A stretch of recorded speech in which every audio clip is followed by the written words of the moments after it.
Hello everyone, hope you all are doing well. Well, debugging is a very important tool of a programmer and we are going to discuss on how to do it in VS Code. Okay, so let's start. Well, I've already installed MeanGW compiler and you can check it out if it's already installed in your machine or not by simply running this command. Actually, this is G++ compiler or whatever you want to say. So it's already installed here, and if let's say it's not installed in your computer, then no worries. I will leave the link in the description and you can download the compiler from there. Next up, I want to show you my extensions. Like the extensions that I use is this C++ by Microsoft.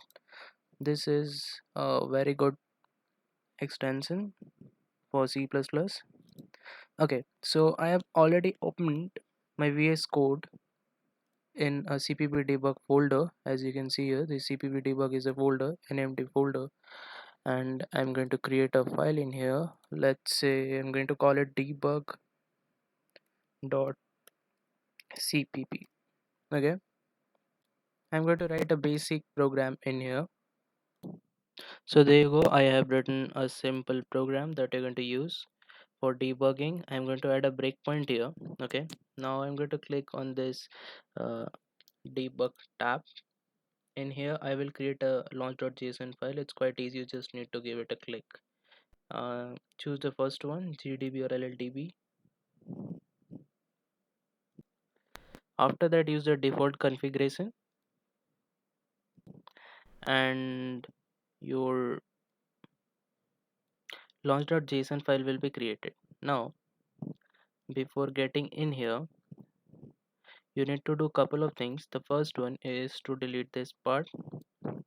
This would only contain your executable file name. Well, I have not like created my executable file yet, so I'm going to leave it here like that. And also you need to replace this path with your debugger path, so your mean.gw debugger that you have. Well, mine is something like this. C program files. I had installed dev cpp before, so it came inbuilt with this. So I'll just use copy and I will just paste it here, and I will need to add this gdb.exe thing here, and also do double slash. Okay, every place, not a single slash, give double slash every place.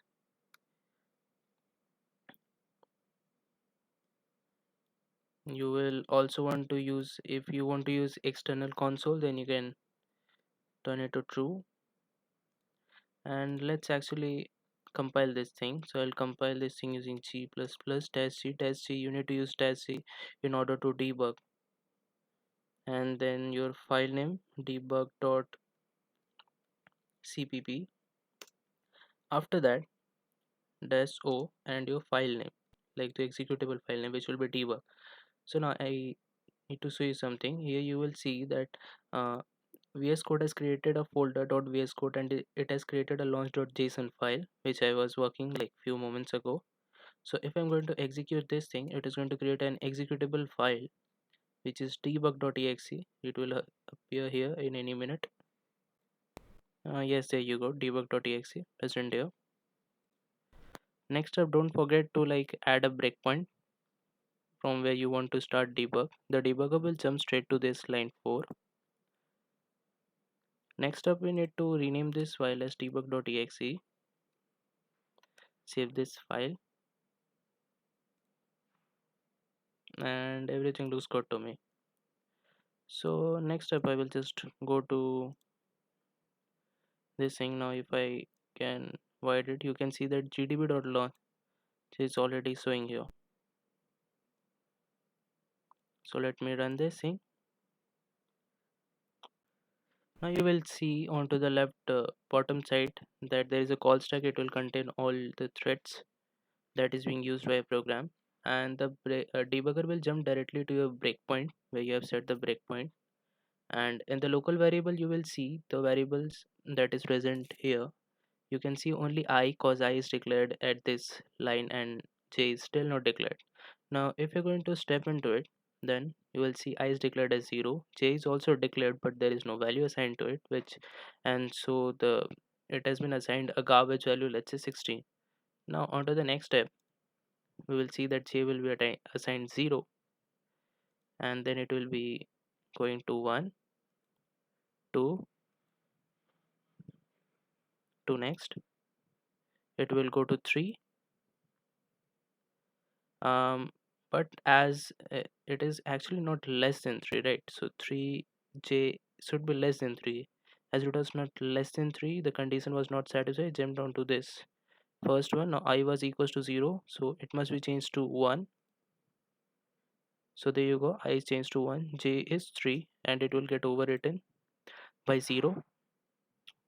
So there you go, and this thing will continue, like you guys know how many times this will continue. So this can be very helpful while debugging your program, and you can just play around with it and could get at it. Now there can be some errors that can may arise. I will just stop the debugging here. There can be some errors that may arise. Well, the basic problems that people do here is they don't rename this file, this executable file, and also they forget to add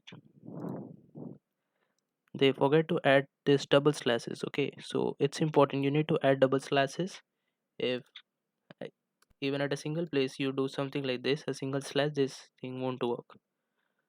So for more interesting videos, do check out my channel, give suggestion in the comment if you want any kind of videos, share it with your friends, and stay tuned for more. Thank you for watching. Bye bye, peace out.